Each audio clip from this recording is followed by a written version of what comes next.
Are you someone looking to buy your home in this province in Canada, and that too as an immigrant?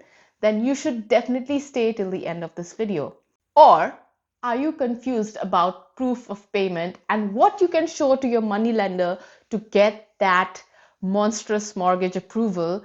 Then I think you should stay for this video. Welcome to Homebound Canada, and in this video we are going to talk about down payment and what you can show as proof of payment for the same. So let's get started. If you have followed the channel, you know I'm all about personal experiences. So even in this video, I'm going to talk about my personal experience. I was fortunate enough that I lived with my family for the first 2 years in Canada when I started earning money. So what I did was I just assumed I'm paying rent, as I didn't really have to pay rent, and put that money aside for down payment. I put it aside on my TFSA account and FHSA account and divided them properly and equally. And that was my only source of down payment. Now, to break it down further, let's talk about proof of funds. So what was my proof to the money lender that I showed that I have this amount of money and it's mine and it's legit, right? So the first proof of fund and the first thing any lender would want to see is consistency. They would want to see if you've been consistently saving and this money does not or did not just appear in your bank account one fine day. So they generally ask for your bank statements for the last 90 days. If you provide your bank statement for the last 90 days, what allows them to check is that this is the money that you have been saving up for a long time and it did not suddenly appear in your bank account. Hence, it is a legit source of income. And I also gave a proof that I was able to withdraw this amount. So that proof of withdrawal was also included in my pre-mortgage documents. Why was it smooth sailing for me? Because I have or had been saving money for a little more than a year and it was consistently going into my bank account or my TFSA account. So the lender could see that kind of gradual saving and gradual increase in my account. So obviously it was very legit. And then that is how I got my pre-mortgage approval and also my proof of payment for down payment approved. Now, another type of income that people use here, or I want to say many millennials use here, people of my age, is gift from their parents. Many parents help their children buying a home, and it's very common that they help their children out with some down payment amount. So if you're one of those, and if your parents are helping you out, then here are the list of things that the lender would like to see. Number one, the lender would like to see a letter from your parents. The letter should state that your parents are gifting you this money.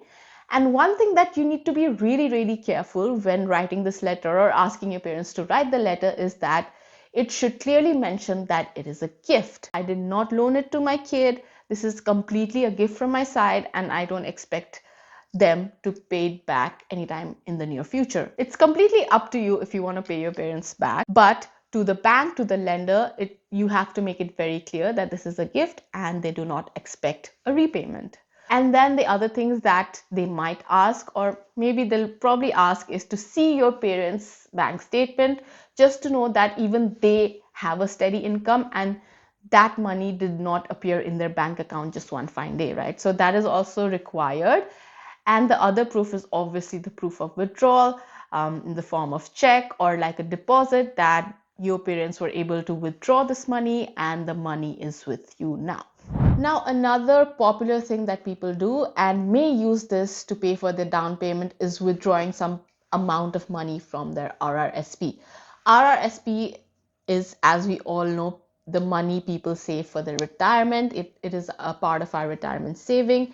And because of the home buyers plan, you're actually allowed to withdraw some amount of money from your RRSP to pay for your down payment. This, however, you have to pay back into your RRSP, but initially you can definitely use this to pay for your down payment to buy a house. Now, what kind of proof is required in order to be this as an acceptable form of down payment is number one, your RRSP statements for the past maybe 90 days or like even more than that. It depends on your lender how much they ask for.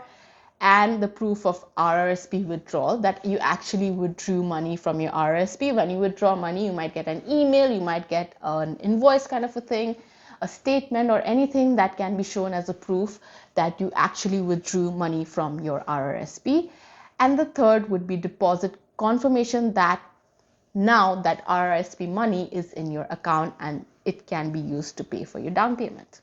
People invest a lot on stocks, on ETFs, and you can definitely sell these stocks and ETFs if you want to pay for your down payment. This is another option, and this is another way that people kind of get money to pay for their down payment. Again, the proof of funds are the same. Your investment statements would be required in this case, that you have invested over this many period of time, and then this is the money that you have in your investment account. Just like RRSP, you need to provide proof that you were able to sell those investments.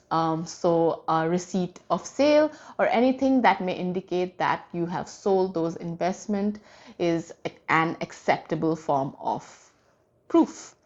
And then the third one is obviously very much similar to your RRSP, is confirmation or deposit confirmation of that money, of the sale that you made and the money that you got from your sale by selling your investments.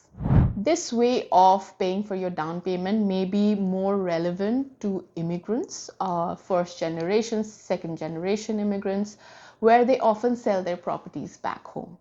You can definitely do this. You can sell your property back home that you can sell and use that money to buy property here. As usual, you have to submit proof that you have done so. So the first number one proof would be the sale agreement, stating that the property has been sold and it has been sold for this much amount. The second proof is obviously the proof of deposit, that money, the money you got after selling your property back home, has been deposited into your account. So that deposit should clearly reflect on your bank account. Only then it will be acceptable proof of funds for your down payment. And the third thing they may ask for is the transfer records. Transfer record is nothing but to show that your money has been transferred. So if it is an overseas transfer, it should show that it has been transferred. You can get like screenshots of it, or even proper bank statement or letter from your bank back home that this much money has been transferred and it will reach your amount in this many days or this many hours, and then that can be showed as your proof of funds for your down payment as well. Having said that, it is obviously a big deal to get a mortgage. You have to get pre-approved and then approved. So everything is very systematic and sensitive when it comes to checking your funds and making sure you can actually afford the mortgage that you're applying for, right? So naturally, there will be extreme scrutiny when it comes to checking your paperwork. And there are a few things that can cause delays in the process. So what are those delays? Let me break that down for you as well. Number one reason that can cause delay in the process and that might make the money lender a bit suspicious is large unexplained deposit in your bank account. If there is an influx of a lot of money suddenly in your bank account, that is obviously suspicious.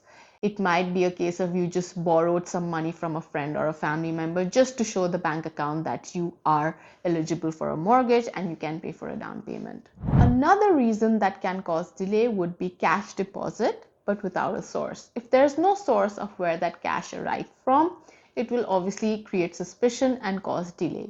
So you need to be very mindful of keeping track and all the trail and kind of paperwork of where your money is coming from, who is sending you this money, why is this person sending you. So you need to be ready with answers to all the questions that your money lender may ask you.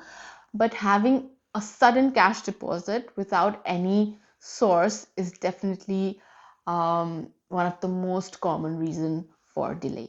Now, this another point which can cause delay is actually interlinked to all other previous points. And this is like a borrowed money situation. If you suddenly borrowed money and try to present it as your savings, that is obviously suspicious, and that will cause another delay in the process and might end up getting your application rejected as well.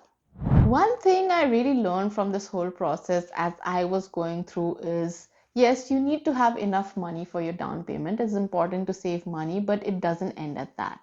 You really have to keep a track of all your documents and investments and savings. It's about having a paper trail, or like a proper structure and system of all your money that you want to show to buy a house. For me, what really helped me was me being able to save money gradually over the course of 1.5 years.